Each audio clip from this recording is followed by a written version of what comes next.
board in Atlanta, or the Atlanta public school system. This is important. The Atlanta public school system is completely separate from the city of Atlanta. I'm going to repeat that. The Atlanta public school system is completely separate from the city of Atlanta. The city of Atlanta's got its own budget, it's got its own processes for creating legislation, it's got its own jurisdiction, it's got its own way it makes rules and all that. And then the school board, additionally, is a separate entity. It has its own budget. In fact, it is different than the one that is in the city of Atlanta. And it has its own decision-making body and its own governance. It's very important to note that because we got a bunch of school board folks talking about city stuff, but city stuff, folks talking about school board stuff, they're out of their lane. So I want to make sure that we can collaborate, just means that they're a little out of their lane on what they're talking about. So I'm going to start by just pointing that public policy that is related to our school system, and also to appoint our superintendent. And or remove our superintendent. Sure. So I would love to hear from each of you. Would you keep the current superintendent? Give her a score from A to F. Just put on the report card. What the job she's doing. A through F. I want you to write it on your chalkboard. Write it on your chalkboard. They're gonna write it down. They're gonna give her a score A through F. And then the audience, if you are not a candidate, please do not respond if you are a candidate. Please do not respond if you are a candidate. Please do not respond if you are a candidate. We're giving away t-shirts. We gave you all this stuff. All right. So, does anybody know the name of the current superintendent who is not a candidate? Anyone know the name of the current? You are not a candidate? Okay, and tell me the name of our superintendent. Okay, Dr. Lisa Herring is our APS superintendent. Okay, and we're going to have each of our candidates give Dr. Lisa Herring a score. She's been in office for just or has been appointed into this position for a couple years now. So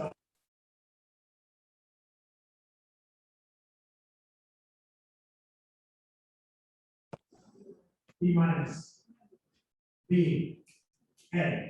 Excellent. Oh, well, I wasn't asking for a response. So good. Thank you very much. Okay, yeah. You got it. All right. So for those of you who gave a B or B minus, where do you think we are getting it right now? Where are we getting it right? And I want you to be quick with it. Where do you think we're getting it right? She did an excellent job with it. Okay. And I think that's what she's doing, right? We definitely have all the creatives for how to be forward. And I just think with the B, because I am a professor, I just think it was just too soon to tell in her role. Okay. It's only been over a year. Okay, thank you so much. Casey? For me, I think where we get it right is that she has shown a willingness to pivot and to be transparent when information is brought to her. I have seen and heard through board meetings and other meetings I've been with her as well, that if we bring something to her attention, she's willing to stop, research, reevaluate, and pivot if needed. Okay. Thank you. No one else agreed, but I do agree. Like that. Thank you. Why? What do you think? I think Dr. Harry No. has done a really good job in supporting districts that are actually happy with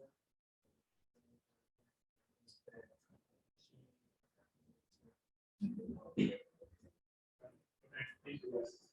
Loretta, you gave it A. We'd love to know what you think, the superintendent is getting right. A is basically a C for an Indian kid, but I would love to know what A.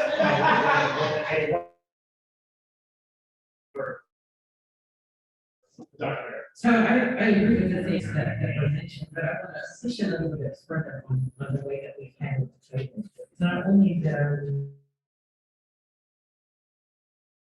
first district to mandate masks, we were the first district to do surveillance testing. We are testing every week and twice a week now in our schools in terms of mitigating. Okay, so you got the COVID response. The COVID, I mean, all the things, COVID response to equity work, the fact that she hit the ground running with a deck stacked against her and just doing a great job. Okay, For the two folks who said B minus, what did we get wrong? One singular thing that we were not getting right, that the superintendent is not getting.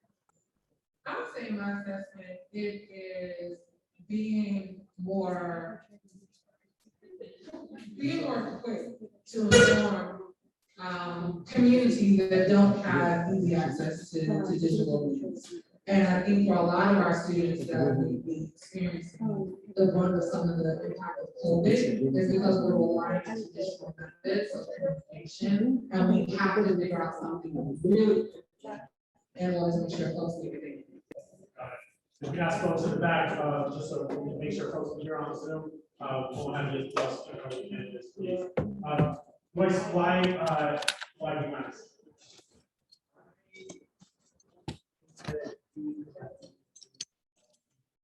You should get in the mic, please. Yeah, I think that Dr. Aaron got to do communication when it comes to.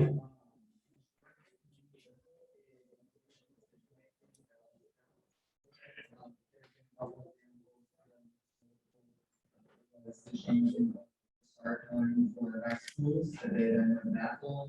That's an example of not the other level, but it seems that's one of the words. And Betsy, you wrote B, but you said it's too early to say, you're a professor. So anything you want to add that hasn't been stated yet? I think everybody made good points. Okay, excellent. I'm going to move on to the next part of the school board. So the school board is comprised of, just write down real quick how many seats total we got on the school board. How many seats total? Yep, just write down real quick, see your number. Make sure the folks aren't looking at it. Got it. All right. Beautiful. 99999. There you go. It's like phone number on a radio station. So this is great. So we got 9 seats on the school board, 3 of which are at large. So 6 seats are in districts, 3 are at large. For those of you who know this information, awesome. Go tell 10 other people because most people don't know this information. For those of you who are listening online, write this down. This is important. There are 6 people who are going to serve in your district. That is going to be determined by where you're at. And you've got 3 people who are at large.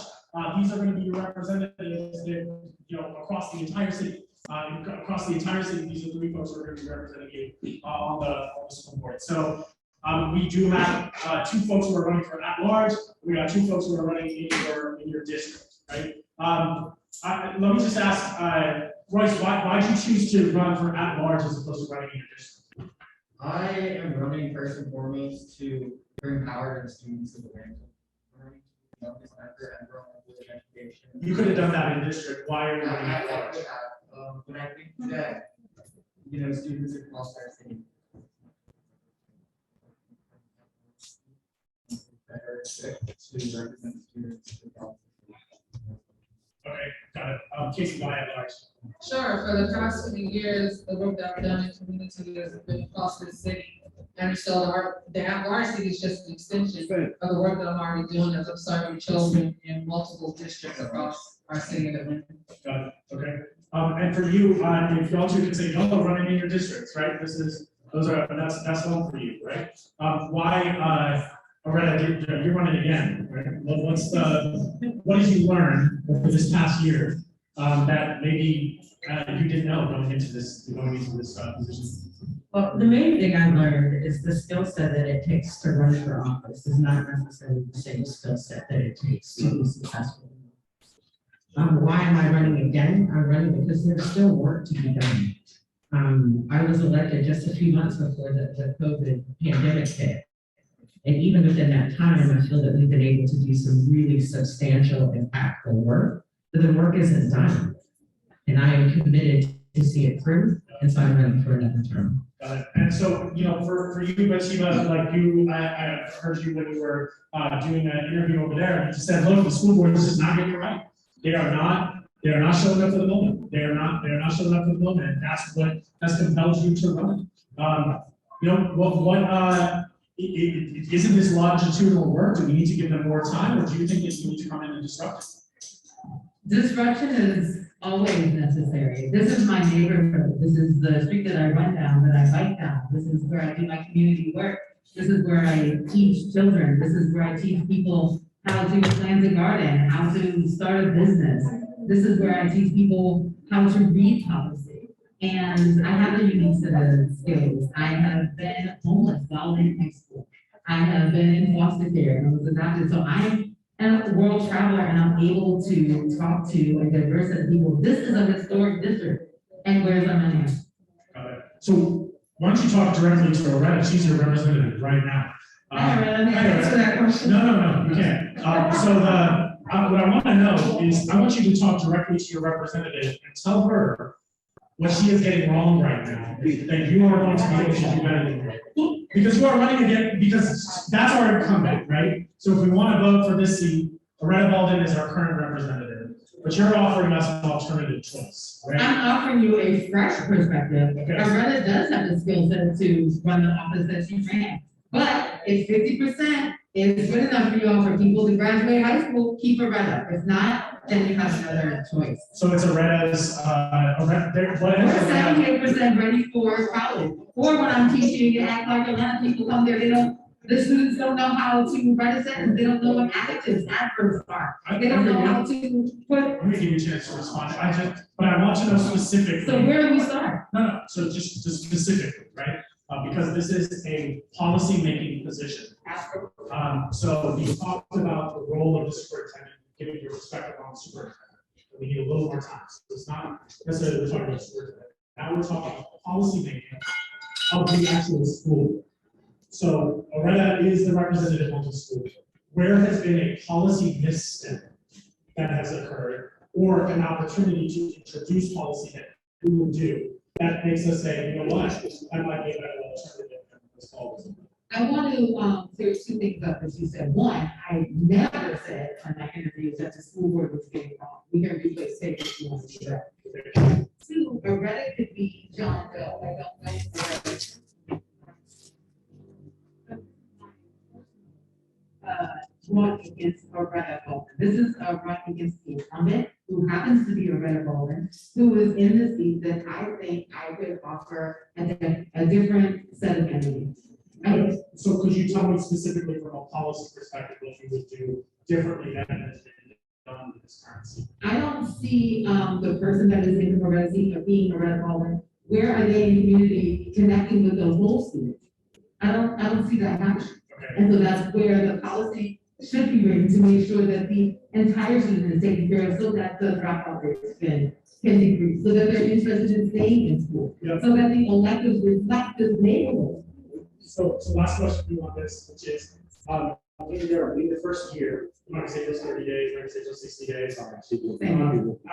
In your first year, you're gonna have the opportunity, that's on me. In your first year, you're gonna have the opportunity to actually get into those policy discussions. Absolutely. And I want you to, now, you are the representative, you are the new representative of this. Are we going back to asking her? No, I'm about to ask you in a second, but I want to just get this final thing from you, which is, if you are the representative, you are the elected official who is in the seat. We have removed the current incumbent, you are now in the seat. You have the opportunity to or what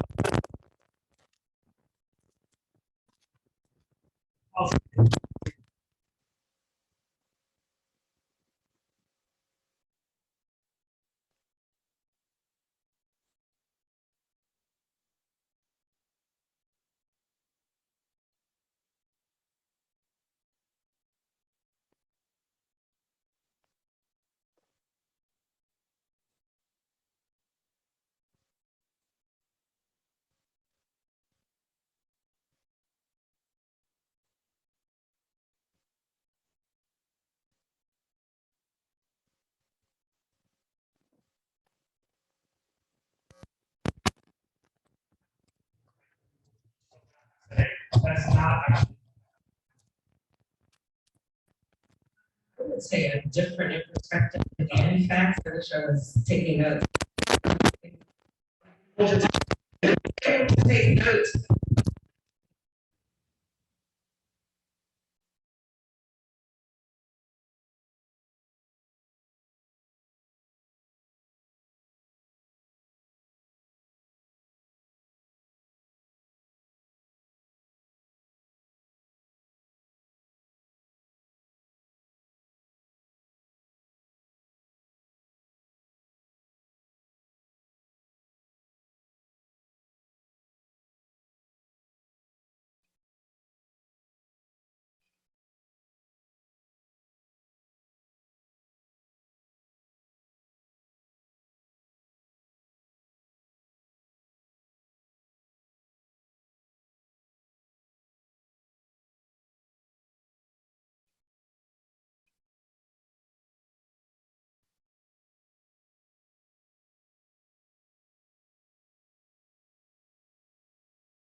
I'm gonna facilitate this.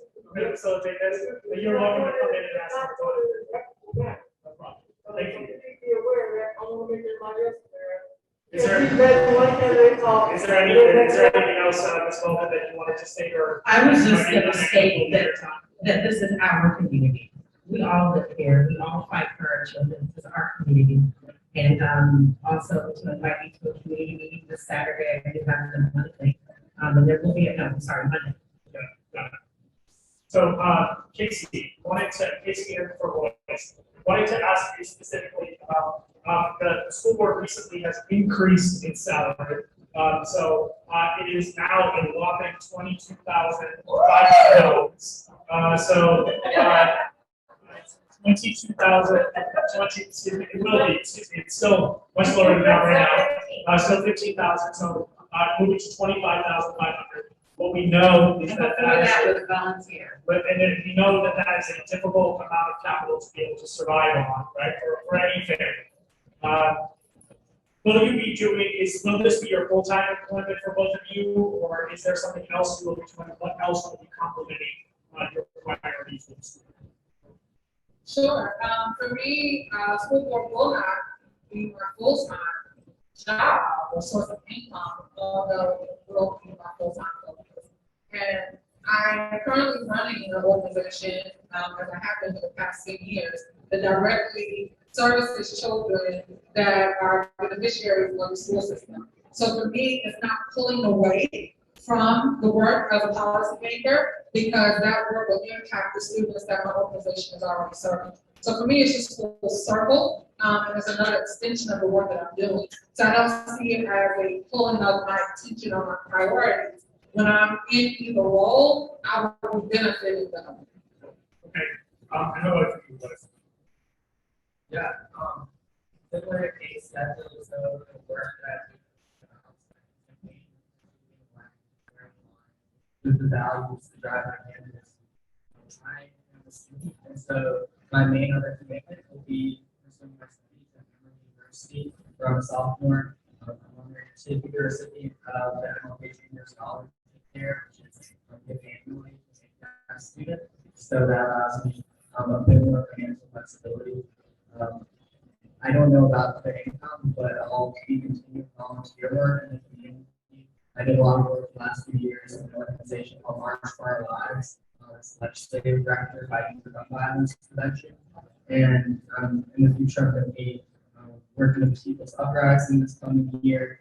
We committee focused on justice. Have you been engaged with the school board or with the process of the school board at all before your candidacy? Yeah, so I actually interned with the board a few summers ago, and that was the best first-hand experience I've gotten. That really piqued my interest. So I got to intern for a month with the board office and research on what other districts have done to implement policies around equity.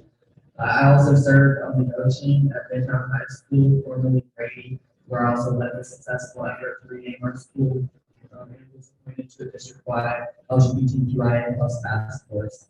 So I've definitely been following the work of the board and trying to be involved. So how does the advocacy work that you were talking about translate to public policy that actually needs to be made on school board? Like, what, I mean, because look, people are going to look at your candidacy and say, you really don't have that much experience of working for these schools. You haven't, you're still in school yourself. You're both a beneficiary and wanting to be a representative. How can people entrust their children's future in your hands? I think a better question would be asking those on the Board of Education now who may be very disconnected from our classrooms, how we can trust them. Sure, if you want to be a moderator, you can ask that question. I'm going to ask you, which is for you Yeah. specifically. It's a good dodge, but I want to make sure that you answer the question of, as somebody who has limited experience of working with the school, how will you be an effective representative for somebody who might be looking for, how do you convince a parent that you are going to be a good district-wide, at-large representative for the school? Well, first off, I do feel like I have sufficient experience. You can read more on my website about that. Second, for folks who don't believe that, I believe that the perspective I bring as a recent graduate is more valuable than most experience that folks who maybe have spent more time writing policies with bring. I know I've experienced, the mental health crisis that's facing so many of our high schoolers. I know what it's like to learn over Zoom and graduate virtually. I understand the issues that so many students there. And more importantly, I feel like I can effectively leverage their voices. We have a 9-member board of education. I would just be 1 member. If I have shortcomings in certain areas, that would be okay. I don't know everything, but what I do bring to the board is greatly lacking right now. That's the perspective of the students that we serve. Casey, for you, you're running another organization. You are running from place to place to place to place, trying to get a lot of things done. How can voters be sure that you would have the time and also the prioritization to make sure that you could be an effective policymaker on the school? Sure. I think what I have already done is communication of what makes a good board member, and that's building a strong team and entrusting them to be able to carry the mission and the vision. And so, humanly, I am never going to put myself in a position to be burnt out or stressed because then I can serve no one. And so, I've made the choice and decision to make sure that we've expanded our team, that we've hired folks, that we've done extensive training to ensure that the heart and the mission of our organization is transplanted into each of them. And already the students that we serve call them before they call me now, because we've had a handoff and a transition, so that I can do what's necessary as an executive director, but free my time up to also meet the needs of our schools, our school communities, their constituents, and ensure that folks receive what they need. But part of that is understanding how you extend yourself through other people, building teams, ambassadors, and advocates to be in your stead and in your place when you can't be. So we've already prepared that from the organizational perspective, so that when I am elected, we can hit the ground running. And so, similar question. I mean, you don't have policy experience of working in education. You've worked with young people. You've worked with folks, but you're not served in this capacity. Have you served on other boards or other things that will allow you to come into this position to really understand the policy process that's going to be required? Sure, the bulk of my professional experience has been around national service, and I've been up in national service in AmeriCorps. We call it the domestic version of the Peace Corps. And during my time at local hands-on Atlanta and Post of Life, it has required me to even speak before a state legislator and the White House to ensure that we are able to bridge the gap between what's happening kind of under the gold dome or on the Capitol with what folks are experiencing on the ground. That require research, that require writing, that require being able to see how legislation has already been written and where we may have missed something through interpretation. So I do have some experience in that. In addition to having to work with both the school board and the city council and their current governing bodies to get what we need, that require being able to sit with folks and also address some gaps that we see. And here's how we can help legislate some of that through influence, right? So the governing bodies can then make the decisions that they need. So while I don't have extensive experience doing that specific thing, I have had a lot of experience providing influence and also setting the tone both on a local and a national level for that. So, you're a person, one of the people you're running against, your wife said that, the perspective of students is not at the table. That's required. That is missing right now. Is your opponent qualified to be running on school board? Like, is this something that you believe is the missing perspective? And if so, why aren't you supporting him versus running yourself? Sure. I think what's unique about Royce and I is that we've had many conversations. And Royce knows that I believe that who he is, both intellectually and what he has done, qualifies him in the sense that he's a brilliant young man that can definitely do the job if he were given an opportunity. And I've shared this with him. The challenge that I have is that at times, I did not know exactly what I wanted to do when I was 20 and 21 and 20, 30. And I believe that the school board has had a lot of transition. We need folks that are going to stick and stay. And it has nothing to do with passion or interest or ability, but to also give yourself time to really grow and mature. And not mature is, he's not mature to handle it, but mature in the sense of knowing exactly what you want to do or what you want your career path to be for the next decade.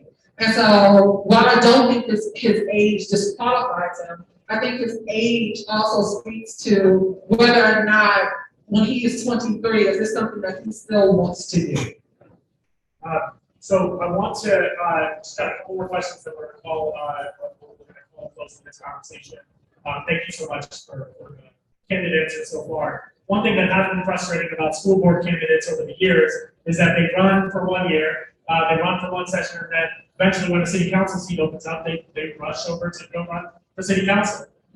We have seen that time and time again, that the school board has become a stepping stone for a different political office. Can we get a commitment from y'all to actually see out the entirety of your terms, before you seek any additional political office if you are seeking it at all? Is there any, if you could just say yes or no, might Yes. Yes. Yes. Got it. Yes. Okay, excellent. We'll hold you to that. Remember that for sure. When city council seat opens up, so we'll make sure of that. It's not about our political game, it's about the students. Agreed, right? Every single candidate that I said that 4 years ago as well said that. We've watched candidates time and time again come up here and lie to us, right? I'm not saying that's what you're doing. What I am saying is that there is a broken trust between the public and our elected officials, that we cannot take you at your words anymore. So what we're trying to do is be able to hold people to what they say at least at these forums, so that when we talk to you a year from now, 2 years from now, if you're in a position, we can make sure that you stay in that position. And that that's something you're committed to. I accept the challenge and want to point out that I am running for re-election. Yep, after a special election, correct. Understood. Last set of questions here. Can you write down, without showing each other, the number of committees that exist on the school board? So for those who are watching at home, those who are here, another thing that the superintendent and the chair and the vice chair are able to do is to appoint people into committees. There are a number of committees that are there, so we'll get a sense of how many committees are there. So here we go. Can you all turn around your answers?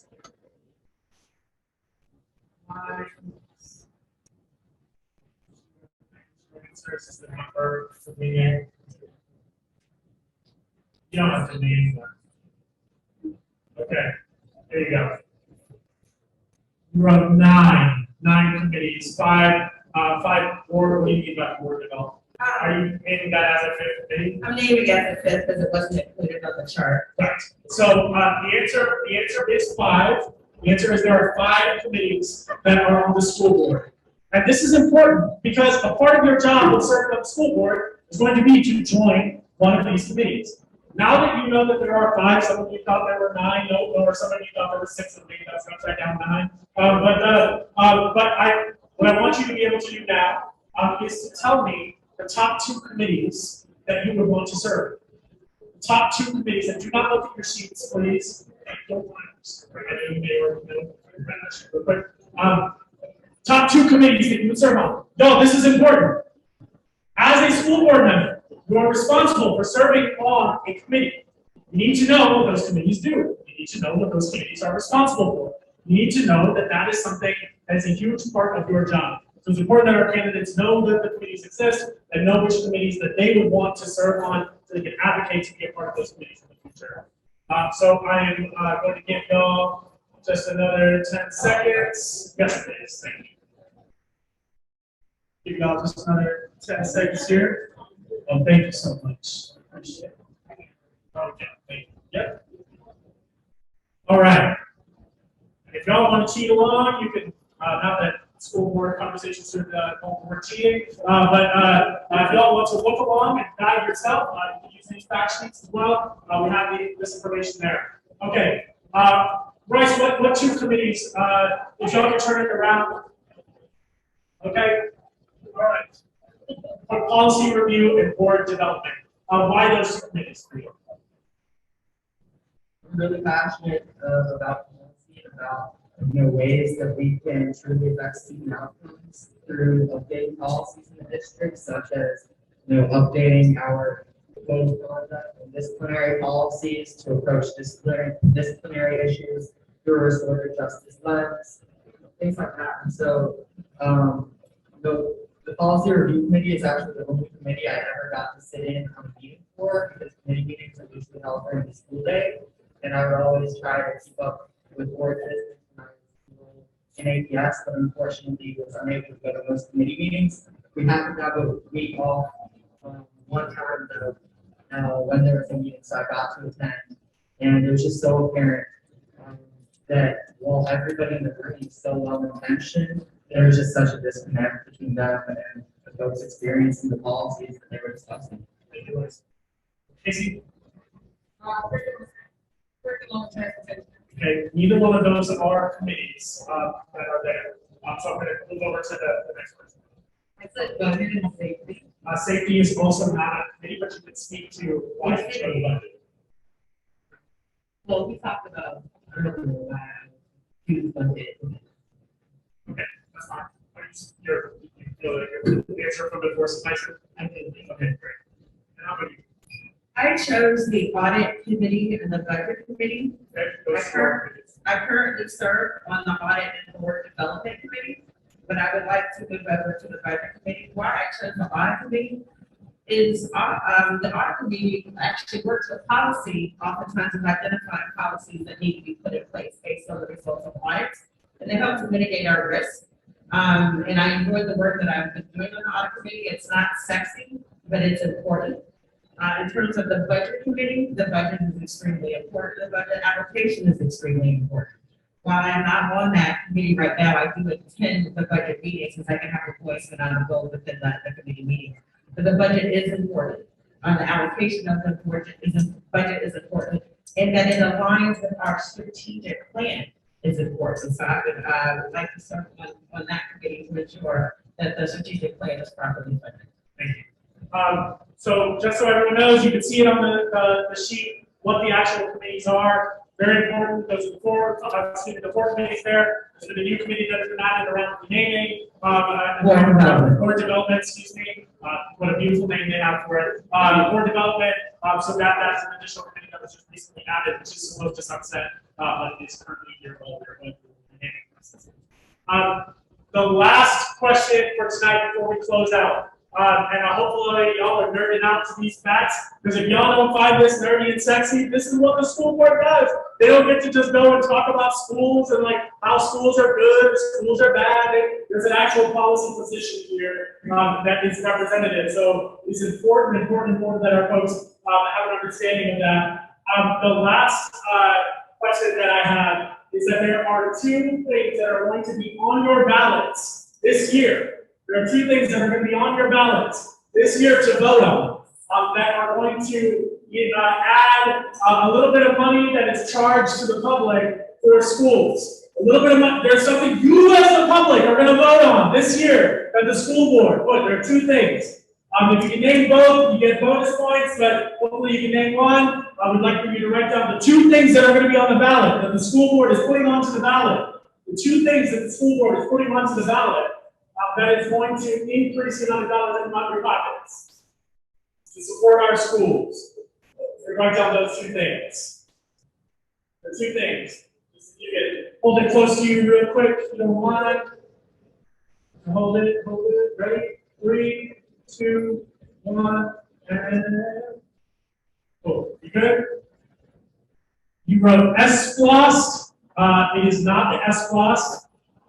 The T-Splosh, it is not the T-Splosh, it's the E-Splosh, is correct. What is that? That's the 0.01 cents. Oh, I see. Sorry, I read that as old vote. I was like, okay, sorry, okay, 0.01 cent, which is the E-Splosh, which is probably what you meant by S-Splosh. And you were rail. Correct. Okay, it's not rail, it's the homestead exemption and the E-Splosh. Homestead exemption, is that what you're on homestead below that? Okay, great, wonderful. So for everyone, it is two things are on your ballot that you have to vote yes or no on. Whether you want to be charged an additional tax, whether we're going to have a homestead exemption, and whether you're going to have a 1% tax that goes to fund capital campaigns in our schools, which leads me to my last question, which is of those capital campaigns that are there, where is the greatest priority for capital campaigns? And remember what a capital campaign is and what it can and cannot do, right? So where would you prioritize the dollars? There's already a budget that has been put out, or a suggested budget, were the E-Splosh to pass, which is an education special tax, right? It's an education special tax. If it were to pass, where should that money be prioritized? And we will end on that question. Where should we be prioritizing our budget levels?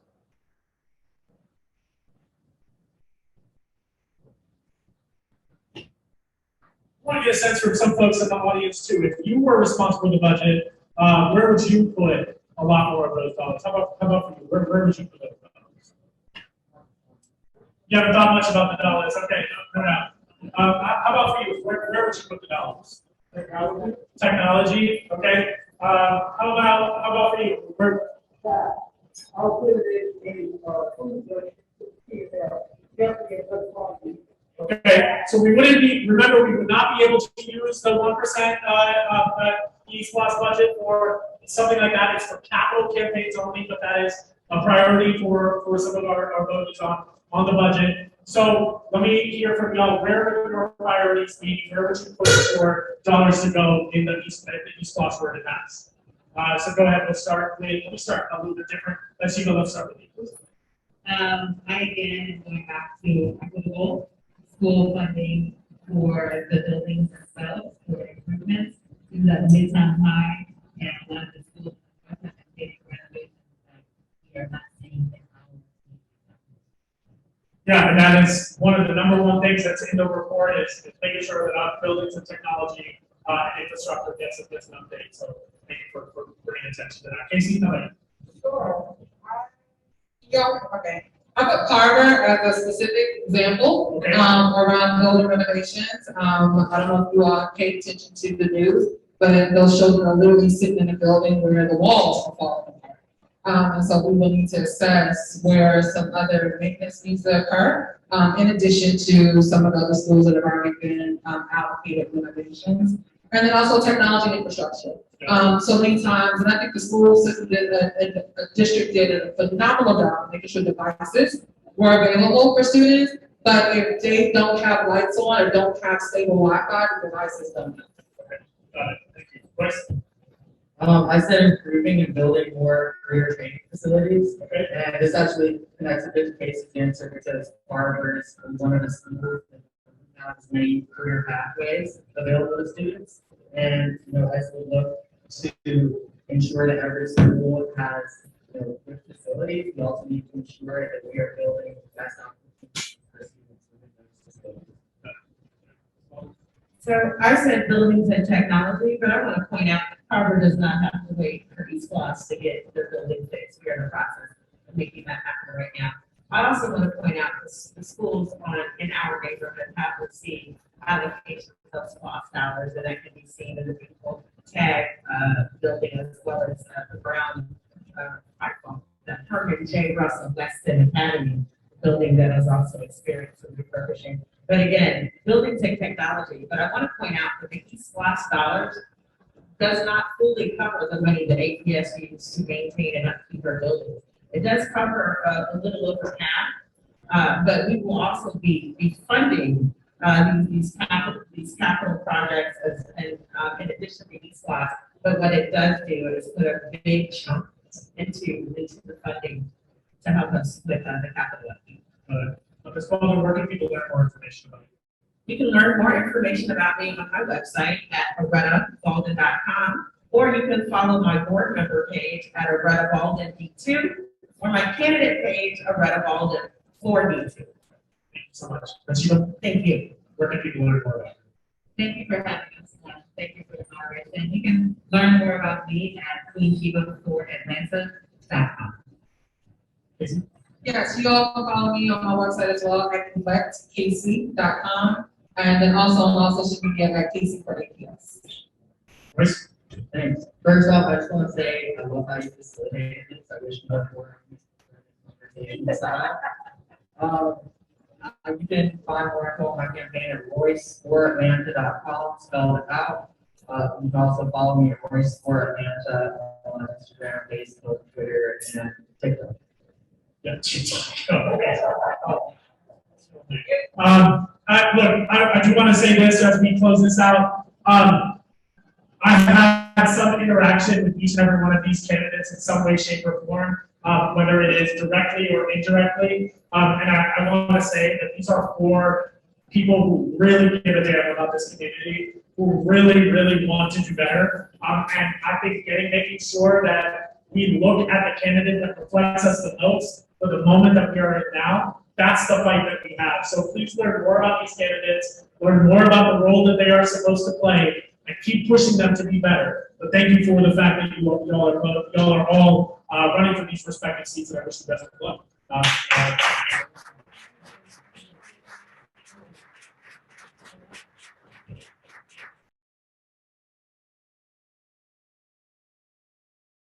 So next up, very, very exciting, we have our council candidates who are also going to be joining us today. How are y'all feeling so far?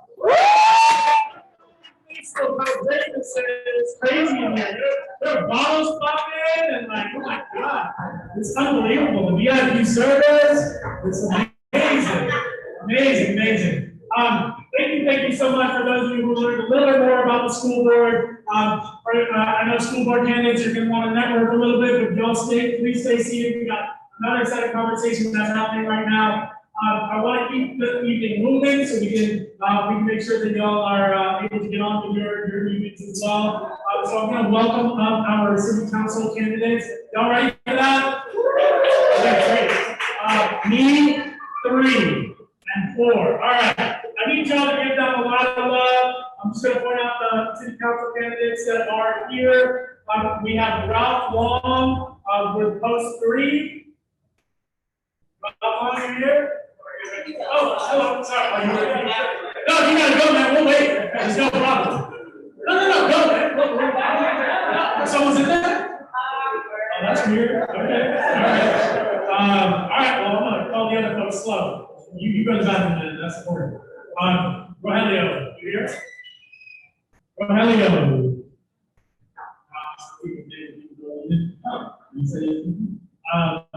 All right, Mr. Larry Carter. All right, let's give it up for Larry Carter. All right, Jason Dozier, quite happy to you as well. All right, Kim Scott. Well, Cleo Winslow. Cleo Winslow. I did text her twice, but I should have faxed her. So, absolutely, we will leave the last chair open just in case Miss Winslow is able to see this. We'll put it on VHS after this. All right, we're going to go ahead. We also have Jareen Sharp is here with us, joining us as well. And for the council races, Jody, we are going to allow you to come up on this one. Thank you. Thank you. Are you on the RSVP list? Who you talk to at the door? You take cover? Okay, I'm just kidding. Don't take cover. I'm just kidding. Brandon Goldberg. Mr. Brandon Goldberg, please. Thank you so much for being here. Apologies for No, yeah, you got messy. It's cool. No, it's cool.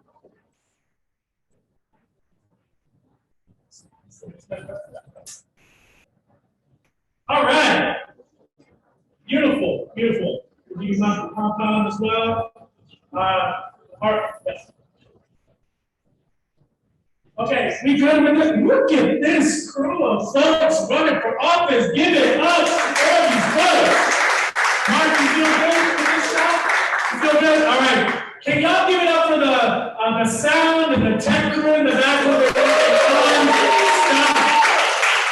These folks are from the neighborhood. They care about this place. They are doing this work. Thank you so much again to the Connect for hosting such a beautiful conversation. And all this and something.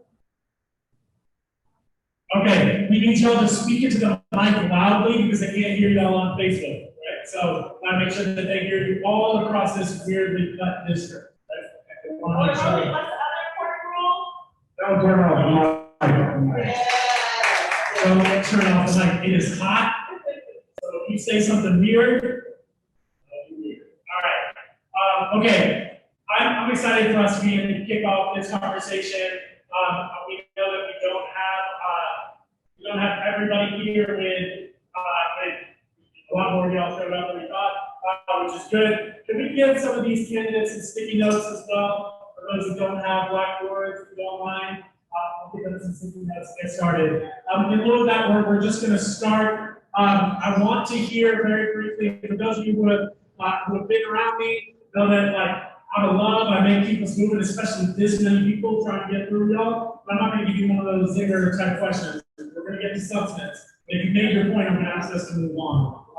So what I want us, we'll just give it to these two folks that have. I'll pass that down. Thank you so much. Appreciate it. We're going to get started with. I want to know where you grew up. And I want to know what's your Atlanta theme song right now? What are you listening to right now? We're gonna start with you, Brandon Gilbert. You can tell us where did you grow up and what's your Atlanta theme song right now? All right. Hi everyone, I'm Brandon Gilbert. I'm originally from Monroe Township, New Jersey. Came down here from school. Love this city. Theme song, when Lady Gaga sang the Super Bowl, when Lady Gaga sang the theme songs, Lady Gaga. That's right, sweet. Awesome. Okay, cool. Jody, what do you got? Born and raised, Southwest Atlanta, resided in District 10 for 18 years, District 11 for 17. My current theme song is My Flavor's Kind of Blue. Okay. I'm like, I grew up, my father was in the military, so he moved around. I went to high school in Virginia, but I became a man in District 4. My favorite song right now is Amigos Fighting. Okay, when does one become a man? What is the age? What is that? Well, it depends on. I don't want to know anymore. Thank you so much. Move on. Your voice is too deep to answer that question. All right, Jason, let's have you go. I'm Jason Dozier. I was born off the Boulevard at what used to be Georgia Baptist Hospital. I was raised in South Carolina off of Farmington Road, and I've lived in the campus for the last 6-7 years. Okay, wonderful.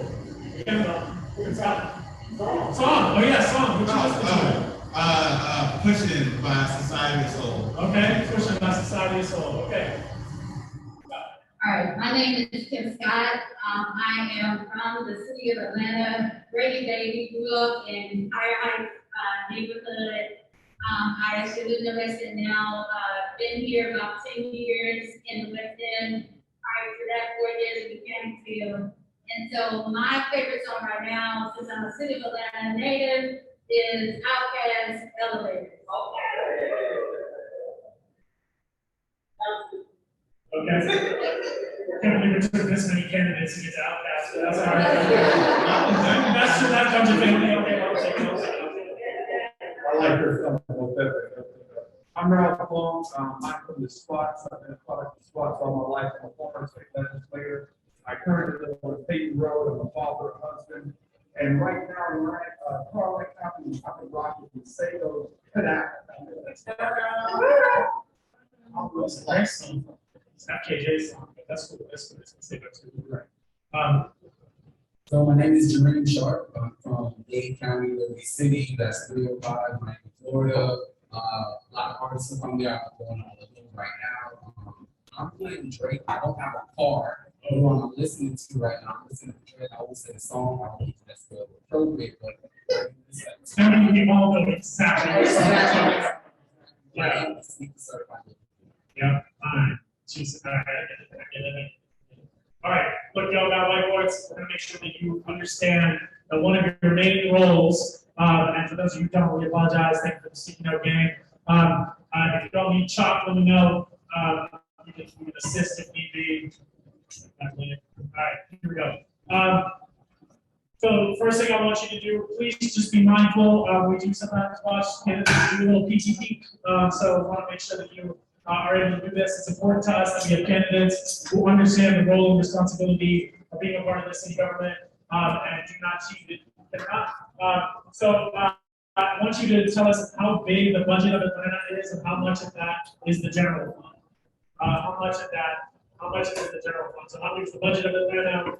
How big is the general fund? Y'all who are listening, one of the main responsibilities of the city council is to review the budget, to make sure that the budget is reflective of what you want it to be. So you gotta know how much money you're dealing with. And how much of that is already restricted. That means the money that you can't really make a decision on what happens or doesn't happen, versus the money that you do have a little bit of flexibility to do some stuff with, which is called our general fund. All right, so everyone can turn around your answers. Okay, do you know the term? Okay, all right. You just did billion. So is that 1 billion? Okay, all right. Okay, 2, and 2. So it's $2.04 billion. $2.04 billion. You know, we got a billion in the bank. We got a billion in the bank, which is good. But what you put as we had 710, yep, 719, 700, and we put 1.42. Is that just a guess? What is that? The wrong number. Got it. Okay. I appreciate the honesty. That's a great value to have. All right, y'all, listen. There's $2 billion in the budget. 710 million of that has flexibility for what we can and cannot do with it. I want y'all now to write, please do not look at each other's slates, where the majority of that money goes. Where the majority of that money goes. Where does the majority of the money from Atlanta go? Or from the general fund, excuse me, from the general fund. Thank you, God. Always keeping me in check. All right, 3, 2, 1, turn it around, just easy. 1, we love, what you got, what you put? Okay, what you put, sir? Police. Yes, the 33% of the budget goes to the police. Every single one of your candidates knew the answer to that question. But the largest amount of dollars that come out of our general fund, meaning the money that we get to spend however we want to, the majority of that, sorry, not the majority, but 33% of that goes to police. Another 15 or so percent of that goes to fire. So a lot of money goes to police and fire out of that $710 million. I want you to write, where does the majority of that money come from? Where does the majority of that money come from? I've got some whites that we can give the candidates. They're using my pom-poms that I got from the dollar store. Some white, get some whites. No, thank you. No, don't say it. All right. 3, 2, 1. All right, let's flip them around. What'd you put? Okay, village tag, property tax. What'd you put? Property tax, what'd you put? School tax, it's property tax. You put an X. You put a fee for property? That was you had a 1 in 26 chance of an X. I had no time to write because I was trying to pass. Fair enough, we'll give you that. I have no reason to believe you did not know the property tax. So every single candidate answered property tax. We give them a round of applause, even though this shouldn't be the bar. This is the bar. I will tell you, I've interviewed mayoral candidates, I've interviewed council candidates, and there are still too many candidates that cannot name the answers to those questions. So I want to get right into it. So let's talk about police. I want a yes or no on the city of Atlanta giving lease to the Atlanta Police Foundation to build a training facility known as Cop City. If you were the deciding vote on that, meaning the rest of the council was split, and they are coming down to you. So half your colleagues said, I think we should move forward. The other half said, no, I don't think we should move forward. How would you vote? Go ahead and write that down. Yes or no? No, just yes or no to that question. Okay, you can flip that around there. Ready to say no, no, no, no, no. You said no bad police? Bad process. Oh, okay, sorry. No bad police is what? That's good. No to current site. Every single one of your candidates for city council said they would have voted no on Cop City. What does that, what was flawed about the process, Scott? No community engagement. Okay, what should have happened if you were a council member? So the only problem was that they didn't talk to enough folks? So that was the main problem. Okay, so had they talked to more folks, you would have been happy? Well, no, Okay. no, because I believe there's over 800 acres or so of city land, that we could be looking at for things like that. But I believe that there's a due process when it comes to facilities and making sure that the community is involved. That includes the neighborhoods, that includes the MPU, and they skip that process altogether. So my question to Ms. Scott is if the process were corrected, meaning they did follow a process, do you morally agree with using that proper if you had to make the deciding vote? No. Do you think you should not No, have been because decided? it was also noted in the last city design that was supposed to be used for green space and conservation purposes. Okay, And so they just totally neglected what we had already voted on as a city and went ahead, not only without the public being involved in the process, but what we voted on as constituents in regards to what we wanted the property to utilize. okay, so Larry Carter, I want to know, was it the process, the site, vote, what is it? I think it was, so I would prefer to, I know the facility needs to be renovated, definitely because it's falling apart.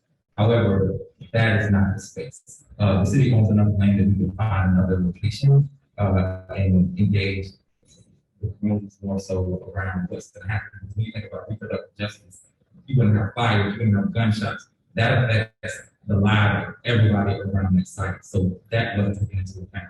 Okay, but do you think that we need a new training facility? I do think we need a new training facility, definitely. Okay, all right. What about you, Brandon? Do you think we need a new training facility? Not question. Yes, I do. The current facility requires open bathrooms and sides. Tiles flowing out the ceiling. It doesn't need to be in scope and what's proposed, but if we're going to talk about effective and equitable police training, they need to put the facility to learn it. Okay, so it's the facility that requires them to learn equity? Honestly, if it's a crappy facility, you're not going to be as engaged, and you're not have the resources for education, so we need to make sure they get a facility. Tell me, Drew, is it a crappy facility that determines whether someone's going to learn equity or not? No, it's not about the facility, but I kind of want to touch on the last question about the process. The reality is that there is no process. The land for what was proposed to be Cop City sits outside of the city of Atlanta boundaries and also outside MPE boundaries. So rather that was a business, a restaurant in Cop City, we have no process even till today in our city for dealing with that. So tomorrow we can have another Cop City for any land that is outside of Atlanta city limits. So the problem is that we don't have a process. I wrote that process, but there was no process for that land that again sits outside of the city of Atlanta limits and also outside of 50 boundaries. Got it. I'm going to get our at-large candidates to respond as well. I will get y'all to prioritize other questions. If you have something to add, you can add it to the next question as well. So I want to ask this question. And during the process, right after we saw folks protesting in the streets, who finally, this wasn't new for Atlanta. This is not something that Atlanta has not been saying for a long, long time. You can look under administration after administration after administration of folks who have been saying, You have to change the way that you are both policing our communities, the way you are targeting our communities. And every single time we have to watch on the national news or the local news, seeing another person who we lose in our communities to police violence is disturbing. So folks hit the streets in Atlanta, and what they were calling for was for the budget of the Atlanta Police Department to be held. The budget of the Atlanta Police Department to be held until a plan could be put in place. Would you have held the police budget hostage during that time? If you were, right after George Floyd died, a bunch of folks are saying, we want you to hold that police budget until we have a plan. Would you have voted yes to move that piece of legislation forward if it was actually introduced? So if you write yes or no. Would have held the Atlanta Police Department's budget before that. So let's give me 2 seconds. It's a yes or no question. Okay, you would have held the budget. Would you have held the budget? Oh no, you can write yes or no. Okay, you would have held the budget. You would have held the budget. You would have held the budget. You would not have held the budget. You would not have held the budget. You would not have held the budget. Okay, so I want to just talk to Ralph and Jody here. Ralph, you said you would not have held the budget. Jody, you said you would have held the budget. I'm going to start with Jody. Jody, why would you have held the budget? And for those of you who said yes, if she says something that you agree with, do a little pom-pom, because I'm not going to get to you to be able to get everybody to say your piece. So if you agree with it, let your people know you agree with it. If you don't agree with it, then we'll presume you're not shaking your pom-pom. Right? So go ahead, Jody. Why would you have held the budget? Because we make decisions before we have any game. And that's how a lot gets lost in the shuffle inevitably. We rush things through, it's inconclusive, it's not thought out. And so I think it's necessary when you're looking at your end game to know the direction in which you're going and already have a destination in mind. I think this is why a lot of things that we do with good intention, we lose along the way because we didn't even have a concrete direction that we're committed to. Got it. Okay. How about for you, Ralph? You said no, you would not have held the budget. Why would you not have held the budget? Well, it's an emotional decision at that moment. And I don't mind going against the popularity of an emotional decision while the journey of the truth gets realized by the people at large. We need police, and just because there's some bad police out there, we still need discipline and order in our city. I do have a wife, I do have a son, and I say so as a Black father with locks who's raising a Black son who I worry about every day with the consequences of over-policing. And I say so as a member of Southwest Atlanta. But being that I grew up on Metropolitan Parkway 30310 and a former state rep, I've also cried with mothers who lost their kids, who lost their sons, who wanted more police, to look over their kids who were murdered on their way home from school or on MARTA train and different places like that. So I'm not going to go on an emotional tangent or tirade based on a particular instance, though it pains me.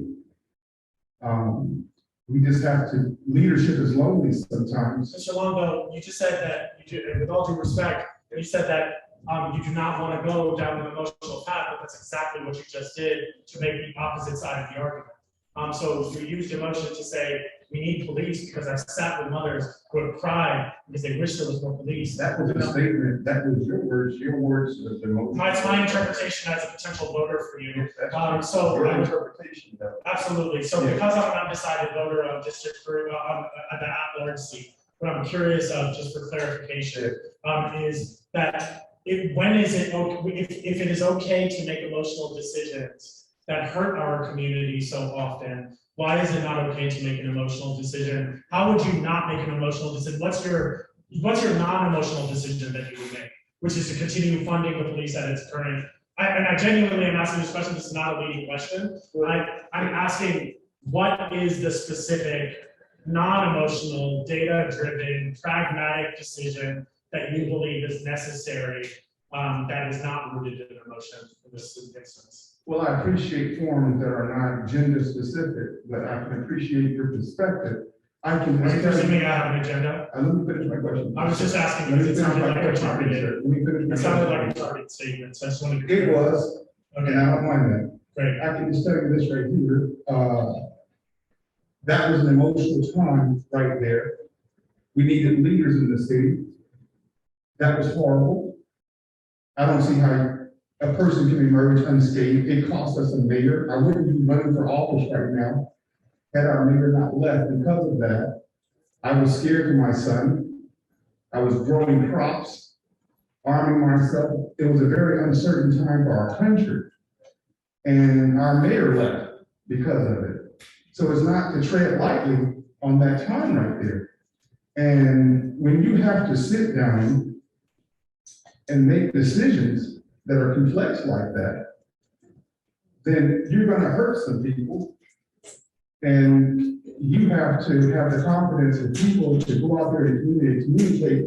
That's why accessibility counts. That's why I give out my cell number at 770-616-2130. So I can educate the public. Got it. As to my decision. Got it. But my question was, what pragmatic decision, what public policy decision do you think is necessary that is not rooted in emotion, that you think would be necessary as a response to the exact thing that you were saying? But I did not receive an answer. I don't know if there's a pragmatic decision like that, uncharted territory. Understood. Okay, that's a fair answer. Thank you. No, please. We gotta move on. Jason, I want to get a sense from you. For you, why did you write that you would have held the policing budget, given the two sides of the argument that you may have heard? What was most compelling to you, and where do we sit? Yeah, so for me, and key, I'm making sure. For me, the key thing is the process of making sure adhering to the process, to make sure things are being evaluated, being reviewed, using data to make decisions. And I feel like we were in a time in which the bad decisions were being made by officers who are on the front lines of trying to protect our city. And in my opinion, a way in which we can make sure there's some accountability is through the budget process. So that process, by going through and reviewing every line item, every expenditure, every opportunity, every missed opportunity, is the way to get the change. Is that appropriate to do mid-budget when you already have an allocated budget for the police department to essentially hold that budget or to push to hold that budget? Is that appropriate? I think so, not now and then. And so if we're not going to, I get that, the city has to run, the city has to operate. This action was not going to completely dismantle our police department. We will still have police services, but we need to look at how our money is being spent as these things are happening.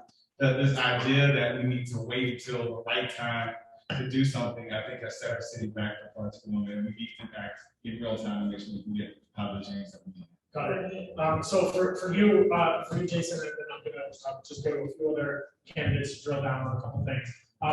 Jason, you have a military background. I think that when folks are thinking about policing, or they're thinking about the way that policing is moving, or the conversations that are happening nationally, there is questions of, is Jason Dozier going to be, pro-militarization or looking at policing for our streets, given the fact that that has been in your background? Is that true reflection of your views, or is it a facade? What is the truth behind that? Because you have a number of opponents that have called that into question. Yeah, no, I think it's a fair question, but it's an inaccurate question or an inaccurate assumption. I think because of my military background, it makes me more opposed to the militarization of our police. I know why we have armored personnel here. I know why we have people patrolling other countries with automatic rifles, semi-automatic rifles. But we don't need that here in America. And at the end of the day, my view is that our police officers are civilians the same way you and I are. By thinking they're in the military, wearing military rank, or and I feel for officers who are hurt in the line of duty, but they receive a Purple Heart from the city of Atlanta. And to me, that creates a greater divide between people like you and me and people who are wearing a badge. And I think that these small things, these small gestures, increase that divide and makes it harder for us to build relationships and move forward. they see us as other. Thank you, Jason. Jason. During, you also, you said no, that you would not hold the budget. Has any of this argument swayed you one way or another, or do you stand? Can you give us some explanation about that? Yeah, I don't think we need to hold the budget to be reevaluating or coming up with better plans. And moreover, these things we should have already done before we got to that point. So that is my, it's still no. Again, we can still do both things at the same time. Okay. And how about you, Brandon? What about you? You said that you would hold the budget. So I would hold the budget. I don't agree with the work process because the idea, this was before the state legislature limited the ability of the city to reallocate funds from the police in a significant way. So the idea with holding the money was to see how to then redistribute it based on the new plan that came up with. So it was not a question of you're not going to get your money until you come up with a new plan. It was come up with a new plan, and then what we're doing on the plan that we like you came up with. So it'll be more collaborative. So during work, or excuse me, sorry about that, Larry. Could you give us a sense of where would you put that? Where would you said yes, you would hold it. You've heard plenty of conversation on how folks who would hold it. Where would you reallocate it, or what kind of study would you ask for in order to determine reallocation? So as my mother is worked 30 years as a 911 dispatcher, I grew up around the police. So understanding that we have to have non-emergency services built into the police department, since we can't reallocate the funding, we need to build that system in so emergency services can show up. So if a man is sleeping in the parking lot, an officer with a gun doesn't have to show up. Oh, it's more of a welfare check, that you can go and check and see what's going on. That's non-violent crime. I think that's where we have to invest our funds, is kind of diversify how we police.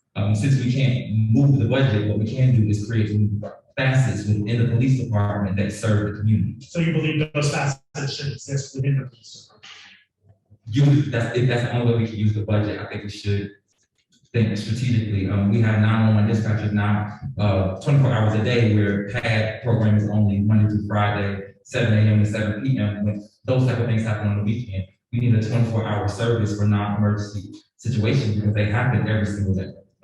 Jody, for you, what's your, where would you say you want to withhold the budget until we could come up to a decision? Where would be the first points at which you would evaluate your study? Besides the pads, pads is funded right now at 1.5 million.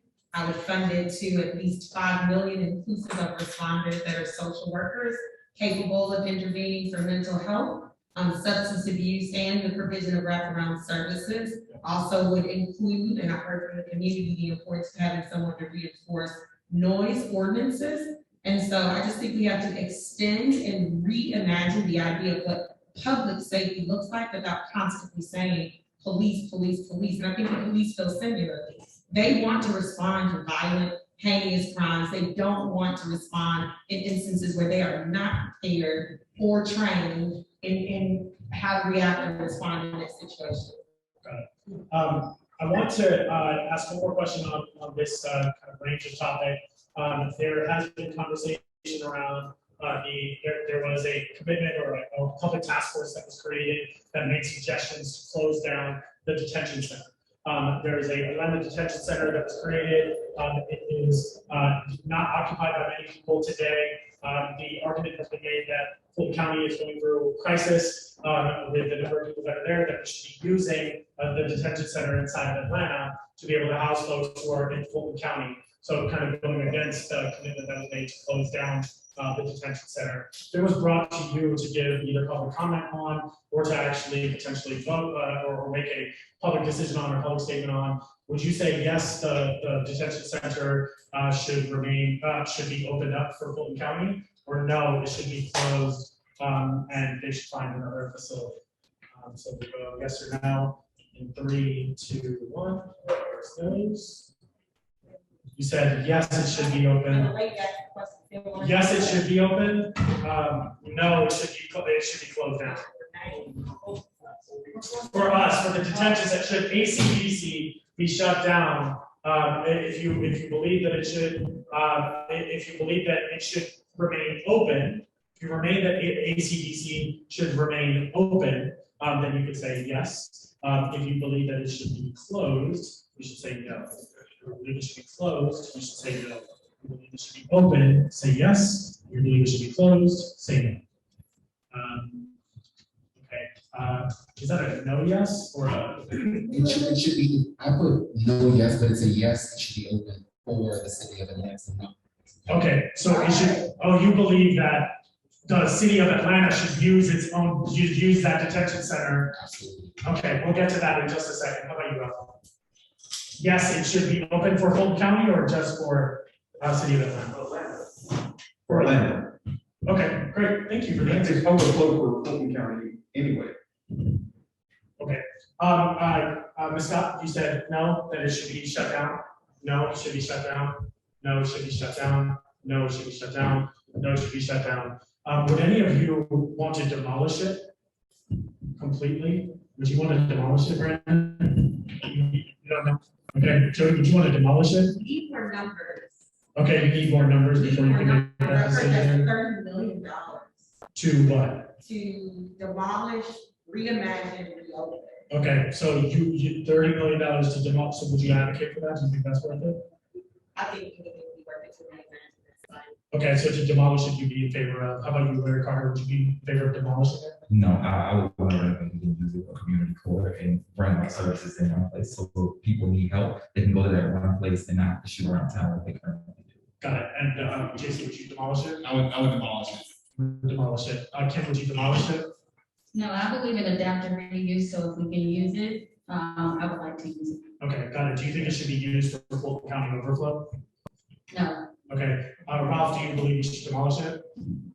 No, I would like to get more information about it so that I can learn about it and report back to the public what I think we should do. Okay, so you want to demolish it, do you believe it should be used for Fulton County overflow? Yes, right now, currently, if they don't have enough beds in Fulton County, then that's a jail. Understood. Drew? No, do not demolish. Okay, do not demolish. Do you believe it should be used for Fulton County overflow? Nope, just for Atlanta. The next time, No, it's gonna move on. Sorry, Jason. So I'm gonna move to the next question. We're gonna get some Q&A as well for folks who are here. So the position, if you were to be a part of it, would be paid slightly more than what you would be paid if you were a school board representative. By slightly more, I mean a hell of a lot more. The pay for your city council members. The pay for your city council members is $72,360.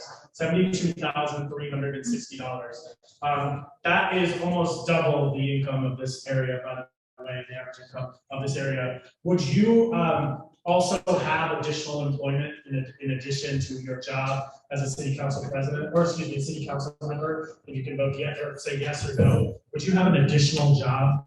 And then we'll have you expand.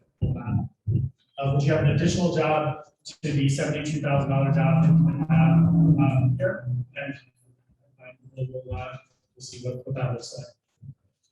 All right, 3, 2, 1, and okay. Yes. Sally Mae. All right. Yes. No. Yes. Yes. And a big no. Okay. Doreen, do you think that, is it a big no because you think that shouldn't happen? Is that an ethical issue or a problem if a council member has another job, or is it a big no because that's just sufficient for you and that's your decision? Well, it is a problem. I do think it's a problem. Being a city council member, it's a full-time job. Just running alone, you're out here at least 50 hours a week talking to people and solving problems. So if you don't have that amount of time or that bandwidth, then this is not the job for you. It is a full-time job. Ralph, you said yes. What would you be doing as well in addition to the position at city council? Well, I own my firm, the real estate company, the district real estate, and it allows me a platform to be, I guess, to use your word, pragmatic on the issues, to be able to say, take a position that's not popular at the time, and to go on the journey of understanding and teaching the public, and not necessarily cater or cave to the get along game just for the longevity of my job. the day that I came and accepted Let's get along gang. the get along gang or the not squad or rubber stampers in office. And the day that you run for office and you compromise what's for the greater good of people based on your salary, that's the day you become ineffective as a leader. And I'm saying that as a former state rep who made $17,000 a year. Right, yeah. Okay, thank you. Kim, where would you leave your section employment? For additional appointments? Yeah, I'm an entrepreneur right now. I also, I'm the executive director of Project One, is Women's Actions for New Directions, where we focus on environmental, social justice, and racial equity for brown and black communities around clean air and water and land and clean energy. And so it's in line with my advocacy and my work with City Hall and work I've been doing in the community. And this job is a multitask job. So, and in regards to ethics, I'm a former engineer and project director.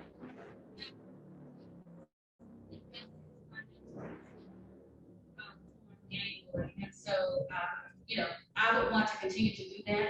That's part of the job responsibility, and it shows where you have other interests and if there's a conflict of interest. Got it. Jason, why do you say no? Is it an ethical issue or is that just your choice? It's just my choice, and I don't hold anything against folks who are on council who have a second employment. I just, the council person I want to be, I want to focus on that completely. And I'll just caveat that, you know, I am a director of the national nonprofit, the military veterans. There will be a few months of transition out from that job, Yeah. But that's the council person I want to be fully focused on this. Larry, where else you? I currently work for the Census Bureau in the Office of Strategic Alliance. And that's really where I would be, I think, bringing that skill set to the office. Life is about balance, and I feel like I can balance my career and the district, making sure that the staff I hire is doing work as well as I'm out in the streets doing work. Yeah, I just think for me, my body work currently is all about diversity, equity, and inclusion. And that being in the streets, boots on the ground, facilitating, will enable me to be an even better council person. So although I would decrease probably the amount of work that I do, I would still want to have that pragmatic experience that kept me immersed. I'm an attorney for a medical company that does hard tissue products and all life-saving products. It's something that I will continue. It's a position where I'm fortunate to have flexibility in terms of schedule and time so that I can make the dual commitment and meet up both expectations. Got it. Okay, thank you. Last couple questions. I want to just hit on a few more things, and then we're going to open it up for questions. So if you have questions, I'll make sure you're able to get to those. Thank you for those that are keeping with us. This is an important election. We'll make sure we get the issues here. We can hear the candidates on here. Very, very important. I want you to take your words again. Tell me how many committees there are on council. How many committees there are on council. So another thing, just like the school board, the city council president actually appoints council members to different.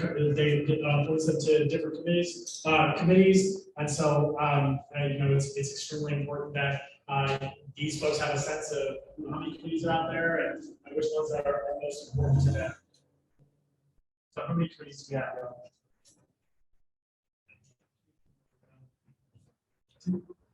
Did you just write that down? No, finance, transportation, zoning, public, and I was just thinking of the last 45. I can't get right. That's okay. That is true. All right. So let's tell me which. So all of the candidates are correct. There are 7 committees on council. There is, you can count at 8. There is like the chairs all didn't get there, but there are 7 committees that folks can be a part of. I want to know if you are on council, will serve on 3 or 4 of these committees. Which committee is the most important for you to serve on that you feel you have the experience and the understanding to serve on? The experience and the understanding to serve on. And trust me, this is city council.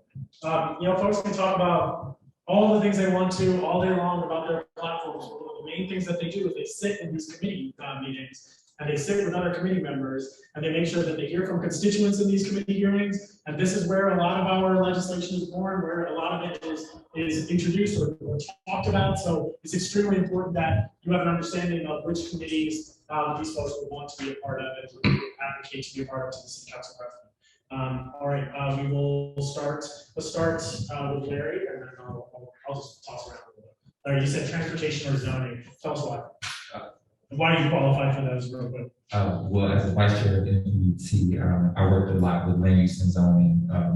We met with the council often during that time frame. So that would be one thing. And I think District 4, we really need to use our zoning as a tool to bring in new businesses that serve the whole of the community, because that's not what we're seeing right now. And transportation as well. I feel like we need expansion to get people back and forth to work and get them access to paying jobs. So I think with more MARTA and everything else that's happening as part of our transportation department, I think we really need to focus and nail down and start seeing some work happen. Did anyone else put zoning? You put zoning? So let me hear from you on Wednesday. So I have a background in real estate, 10 years in New York City. I worked in real estate development, affordable housing. I worked in homeless services. And, you know, New York City has one of the most complex zoning codes in the nation. So that's what I've done. So when it comes to zoning, when it comes to housing and development in our city, I have experience with that. But also, in addition, I've been homeless before, and I don't mean couch surfing. I mean actually living in homeless shelters. So when it comes to the entire housing system, which falls under zoning, I'm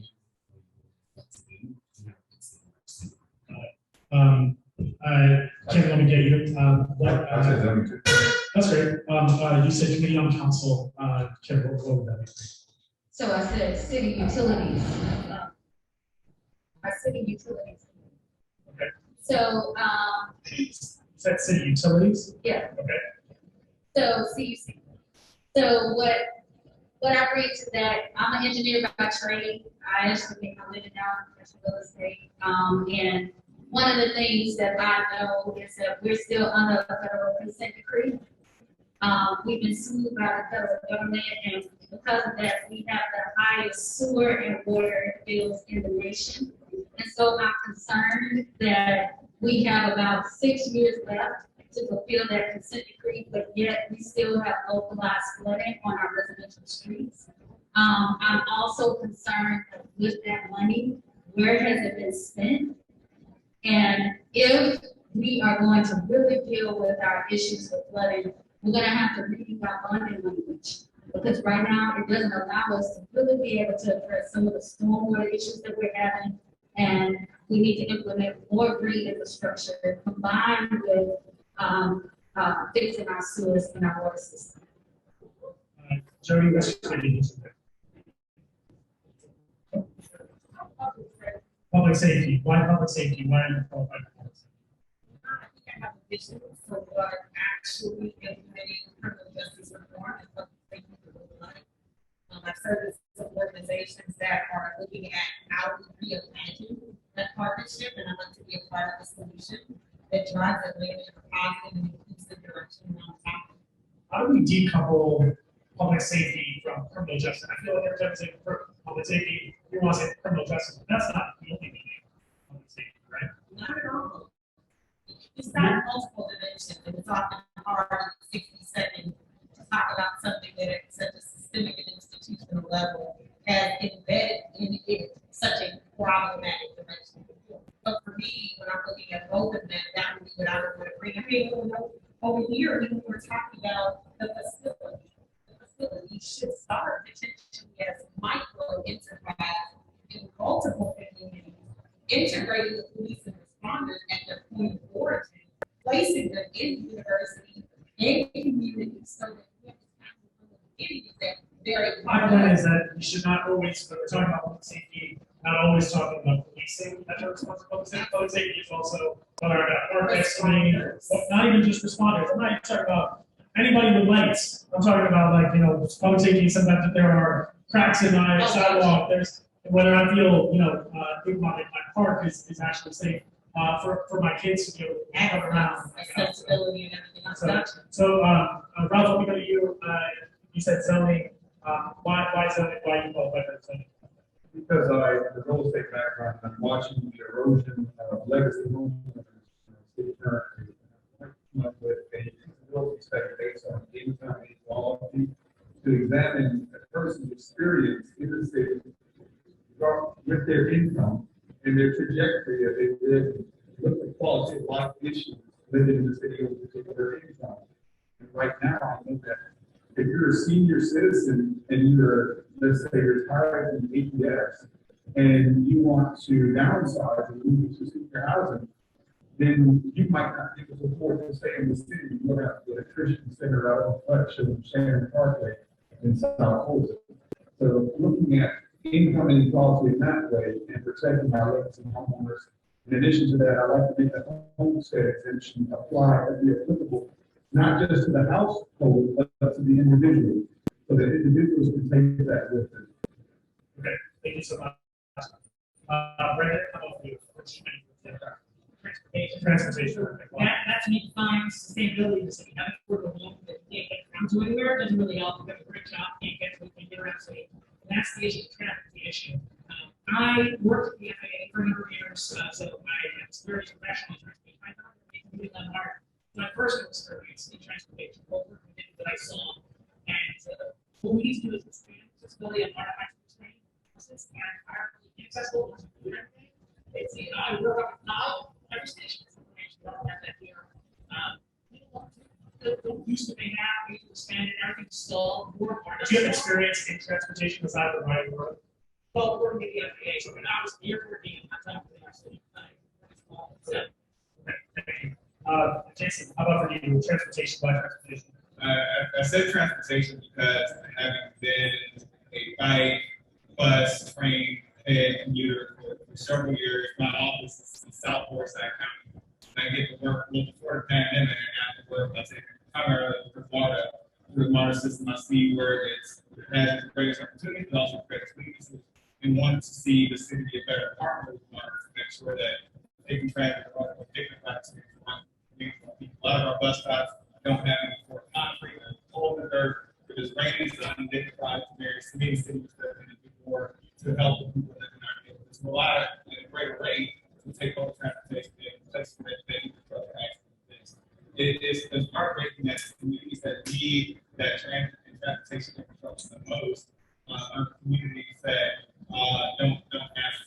When you think about the midtown, all the home lights and all the weekends and things like that, you go down to Cinderella or Sandtown Road, there's no sidewalks. There's a huge disconnect, and now we're trying to solve that. I think transportation has the greatest opportunity to recognize the inequitable challenges that the city faces. We were able to move the needle very far to create a Thank you, Jason. Appreciate it.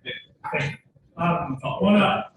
So all good, all good. All right, let me open it up for some questions that folks have for these candidates. What I'm going to say is two things. One is questions that with question marks. So I want to make sure that you're able to ask an actual question. And the other thing is that if you can direct your question to one candidate, and you know, if you can get more places, we will. But are there any questions before we close out? Any questions that came in? You have a question? Yes. Do you mind coming up here if that's not a problem? Sorry, this is not a wireless mic, so. You introduce yourself and then just pass it. Yes. So my name is Louis Ali. I live here in Westview, off of Wellington. Also on the floor of Wellington. My question is for the city. My question will be for the government. The current council person of our district is who is very I'll say reactive as opposed to proactive, and more so reactive when you are directly reaching out to her for a situation or issue. I would like to know how you would differentiate yourself from her current candidacy, whatever you want to call it, and how you would make yourself more available to the community.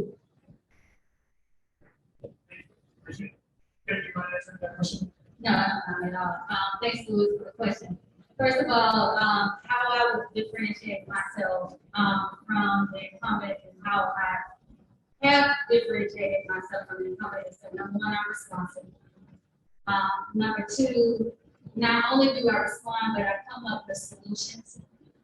We are a community that unfortunately have had to do a lot of things on our own for each other. And so I want to be the biggest partner that we can have at City Hall and the biggest champion. Working at City Hall, what I noticed is that representation means a lot. We are not a broke city. You heard us say that we passed a $2 billion budget. That includes bonds. But yet, if you go into one neighborhood on the north side, it's different from the neighborhoods on the south side. We need to change that. That means that we have inconsistent city services. Also, when we have town halls, I want to make sure that we have regular town halls, and I want to hear from you. Because at the end of the day, you are paying for these services, you deserve these services, and you're not getting consistent services. Not only are you're not getting consistent services, but you're not getting proactive planning about how we grow as a district and how we move as a district. And I want to make sure with all of the history and prominence and legacy that we have in our district, that we have a champion that's fighting for us, but also will fight for our legacy residents and our businesses that can remain while we are planning for future growth and development. Thank you. Thank you. Are there any other questions? Yes, go ahead.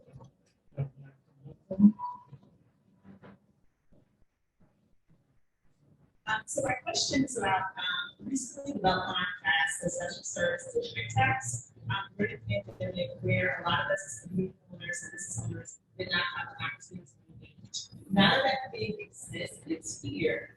If you are elected, what would you do to make sure that legacy businesses such as the Connect will still be able to thrive and sustain under the I don't So, you know what, I don't know, random is. Yeah, I'll get answers to both those questions. Thank you. I'm in your house, so. All right, so, you try Brandon, you decide. First, nothing's permanent, and so we need to work and decide to know, as it goes into effect, is it having the repercussions that we anticipate in that regard? And let's look on that. Continue discussion so that next time something like that comes around, or anything not behind it. And to your question about what about the actual laws, think about how do we fund organizations. That's a much broader question that it has a topic about grants in the city, making sure that not just increasing the village grants, to get money out to bring grants into the city so that Steve can grant out, bring facilitate that directly. Problem is, we're terrible managing money.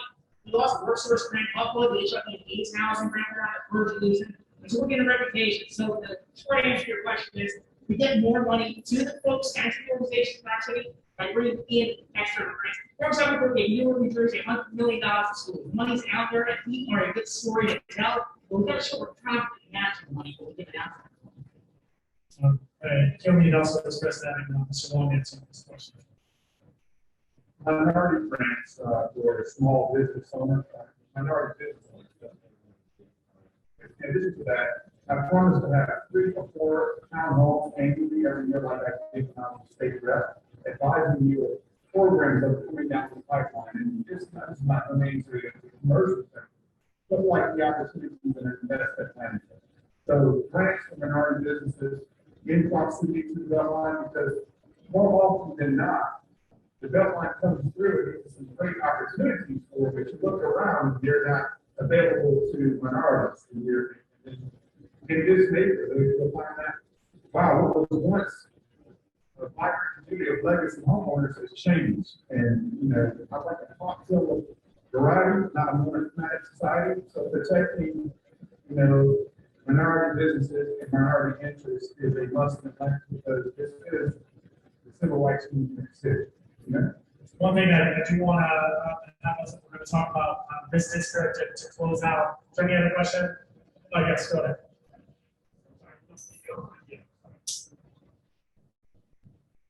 My name is Marcus Cannon. I think Kim already addressed it, so I want to hear it from Larry and Jason. It's about District 4. I really want to hear, because the stakes are high, a lot of things are happening in our district right now. I want to hear you guys talk about the opportunity costs, re-election. Anything you have to say about that? Can you repeat The opportunity cost of re-electing the incumbent.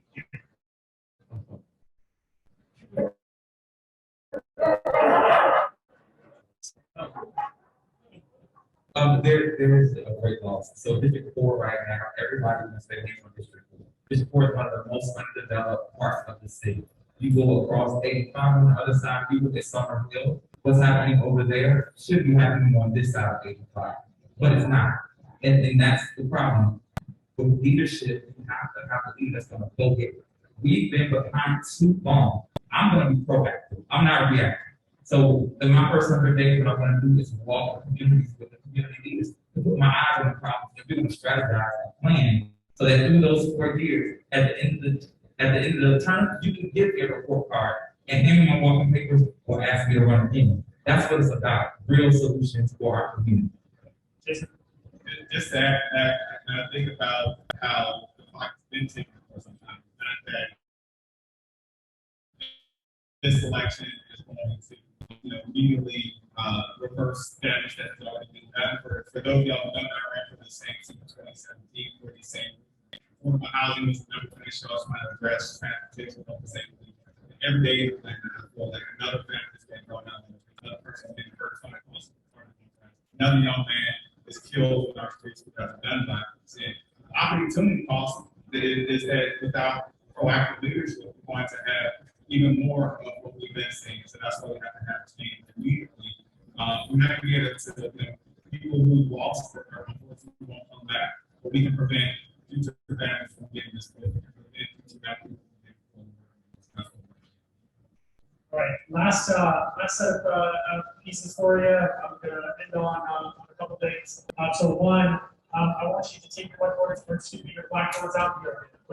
Blackboards out, please.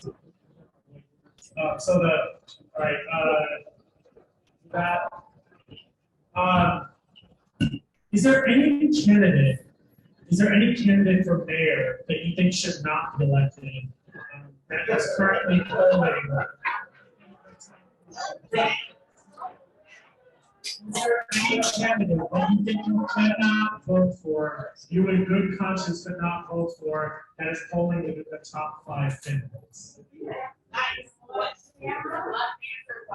If you can answer the question on the whiteboard, is there any candidate that you believe, for any reason, should not be elected mayor of Atlanta?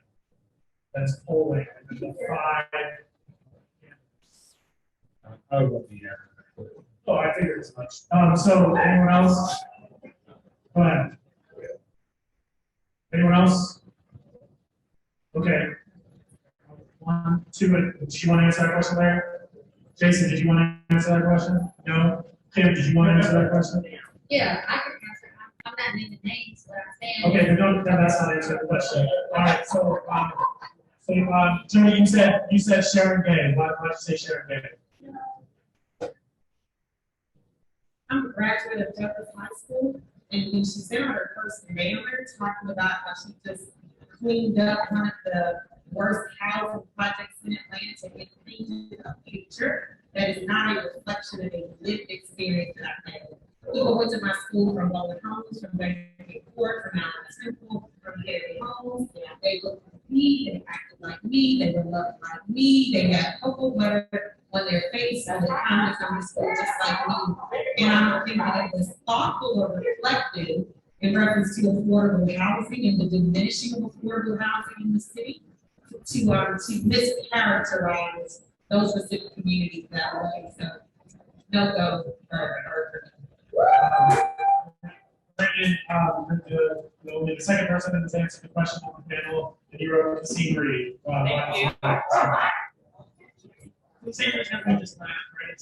First of all, there have been so many issues in investigations previously. I understand he's really good at not being a full time. It's a skill, I respect that. But the problem is we need a break from the past, we need a clean slate for the future. And he stands for the same things the Thomas Library stands for, and he's right there, obviously. Is there any reason why any of the other candidates want to expand on why they chose not to? Is it because you believe that is not there, or that it's not want to? Go ahead. As an at-large candidate, you have to be leader or a elected official for the entire time. So there are some people who like to share and engage, and I wouldn't want to alienate those voters for their perspective, no matter how it's used or how it's I might think this person. And so that's why in the General Assembly, I just didn't focus on the Democrats, although I was strong Democrats today, I focus on the whole lot. I need to bring home DC for Minnesota College or Minnesota College. Either funding, your money funding for them. And I need it to do that. Just a reminder, it's a non-partisan race, so, non-partisan race. Thinking about my past. No, absolutely. Yep. Tareen, is there any reason why if you choose not to answer, you don't want to answer, or you choose not to answer because you believe? Yeah, I think everybody that's is, I guess, qualified enough to be up there. I think any question for me would be like, which of the candidates are we? That's the question. Do you want to answer that question? Yeah, no, appreciate it. Okay, got it. How about you, Kim? Why did you choose not to? Yeah, what I was getting ready to say is that I've worked with a lot of the top 5 candidates, either, with my run or when they were city council members and or continue to be under his administration. So, I can work with anyone, and I think it's very beneficial to have a candidate that can be diplomatic, especially in a district where we have been underserved for the last 28 years. So I'm going in there as a champion fighter for everything in my district. Got it. Jason, is there a reason you didn't answer? Do you don't want to say it, or is it? It's the latter. I work with mayor, member of city council, not the mayor, not the together. To help us say that somebody should just not qualify to be mayor, but I think I don't even know who I'm voting for mayor again. But I want to. Larry, got it. Is there anyone else who would like to say that they are voting for mayor? Undecided. Okay, cool. So the other thing is that you would be working with a city council president. Is there anyone that you would like to think that would be the best for city council president to be the person who's appointing committees? Do you all have any views on the city council president race as council candidates? And then I worked closely with Courtney Bush, who's chair of the board for Public Schools, and I would welcome the opportunity to work with him again. I had a good experience. Anyone else? President Archibald, okay, go ahead. Is there anything you want to say about that? When she had a form, one question I was asked was, does she look forward to just be a city council president? She actually said yes. That shows a level of commitment to that position. That, in my opinion, is very much. Anyone else have any other thing they'd like to add about the city council president race? Okay, thanks to those of you who answered. Last question for tonight. Y'all ready? We're ready, right? We are currently in District 4, Ashview Heights. While Atlanta may look kind of like a minority to the rest of the country, in Ashview Heights, the majority of this neighborhood is Black. It is 97% Black. So this is the Black population in Ashview Heights has actually increased over the past 5 years. So there's no question that this is a majority Black neighborhood, but these are folks who are looking for solutions that are going to impact and be beneficial for Black people. There's also no question that this is a neighborhood that has often been disproportionately negatively impacted by public policies that have come down from City Hall. So while we talk about home ownership and we talk about other things, there's almost 100% of this neighborhood is Black, but only 30% own their homes, right? So 70% of people do not own their homes inside of this neighborhood. And when you look at who is cost burdened, over 40% of the people are paying more than 30% of their income on housing alone. There is no question, I would argue, that these public policies cut on the issue of race and geography. So my last question for tonight is, I want you to speak to what is 2,000, approximately approximately 2,000 people in Ashview Heights, majority of whom are Black, who are looking for representatives who will represent them, and where race and equity would not just be a talking point, but would be at the center of their public policy making. At the center of their public policy making. I'm curious how you would make sure, or would you make sure, I should assume, would you make sure that the needs and the voices of this specific community and the legacy and historically Black neighborhoods in Atlanta are at the center and are a prioritization in your policy making as a council member? And so we'll start in the middle, we'll cross this way, and then we'll come back this way. So Jason, I'm going to have you. Yeah, absolutely. Go get part. It's a big reason why we're saying Atlanta's history, like I said, legacy residents, legacy institutions. That means that also recognizing that the people who live in, I think the 70% statistic that you mentioned is reflective of a lot of our communities in Southwest Atlanta. Mechanical 80%, there's some communities that have 90% renters in our communities. So most of the programs that are put forth by the city to support legacy residents only support homeowners. We have to provide programs to support our resident population. Of our residents, they can have to raise their homeowners, but maybe they don't. We have to respect them as well. So we need to provide the right utilities. So is our public policy in the city racist? Yes, absolutely. But I think it's because of historical norms that we kind of adopted, kind of set it as being true, that it needs to be changed. I think because this mayor or previous mayor, maybe two previous mayors ago, like I said, we want to keep this white supremacy system in place that really kind of accepted in this form. Thank you so much. Tim Scott, is public policy making in Atlanta racist, and how would you center or would you center Black voices? Yeah, I think zoning and redlining definitely is racist. And it has impacted our communities tremendously throughout the years. In regards to public policy that I would want to change, in regards to Ashview Heights and the rest of Atlanta support is making sure that the city actually has a housing affordability plan that caters to all ages, demographics, and incomes, including our unsheltered population. Because right now, the housing plan that is on the books doesn't include that, and I think that needs to be amended. I would also recommend a housing affordability cabinet position, someone who just deals with housing and affordable housing, and making sure that we have all types throughout the city of Atlanta. And then, just because there are a lot of public policy, but the housing obligation fund right now does not have enough money.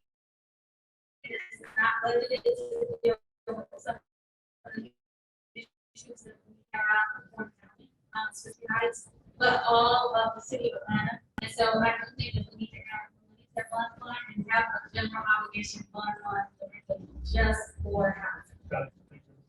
So is public policy and our public policies in Atlanta are racist, and how or if would you center Black voices in your policy making?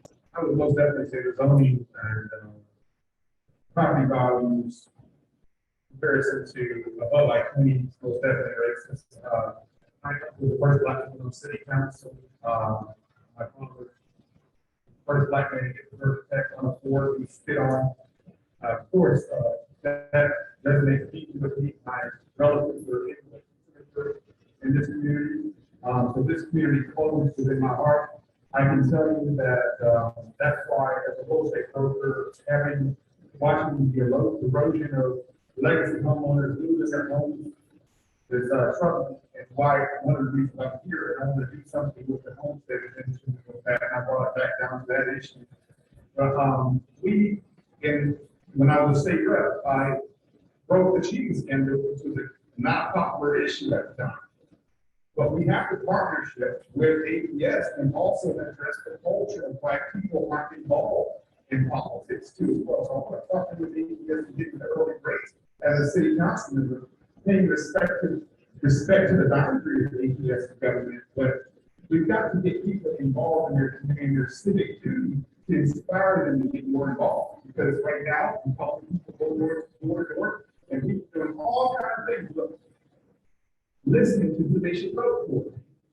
and trying to get people in this community or any other zip code to pay attention to racism. Unless I put it in a rap song, I'm not getting any kind of traction. And that way, we continuously have some leaders who are not representing the issues that are driving the progress in this city, instead of their vicious, excited to do the repeating pattern of inequality.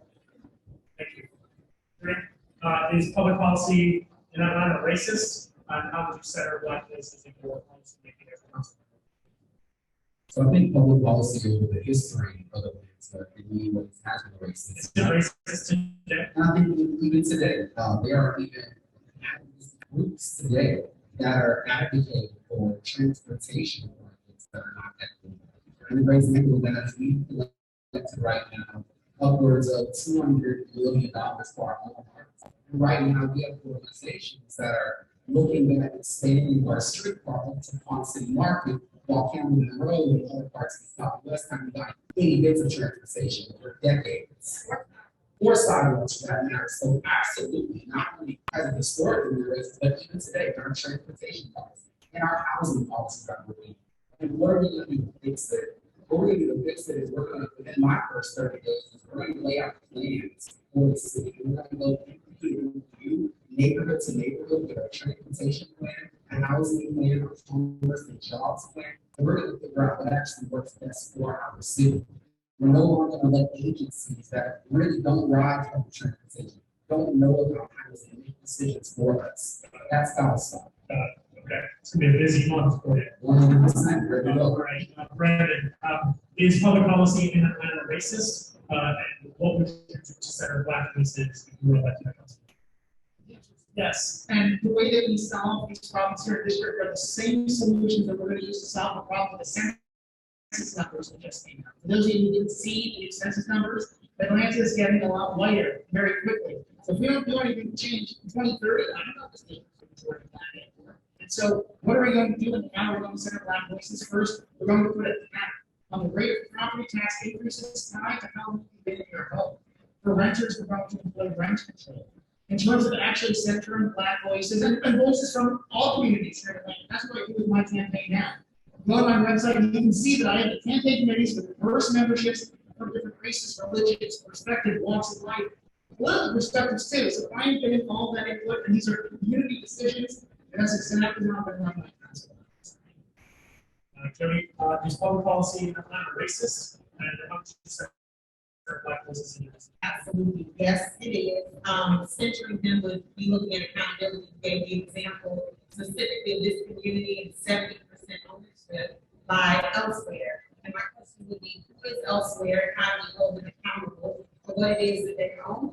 How do we then engage the community that is renting, find paths to ownership? For those who are interested in moving beyond that, I think it's important to engage Invest Atlanta and be sure that the community has access to those down payments for first-time home buying, and for all the banks that are doing business within the community where dollars are invested, holding them accountable for engaging in financial literacy, so that we change the scope lest we forget what came in 1912 was a historic African American community with about 8 to 10 families.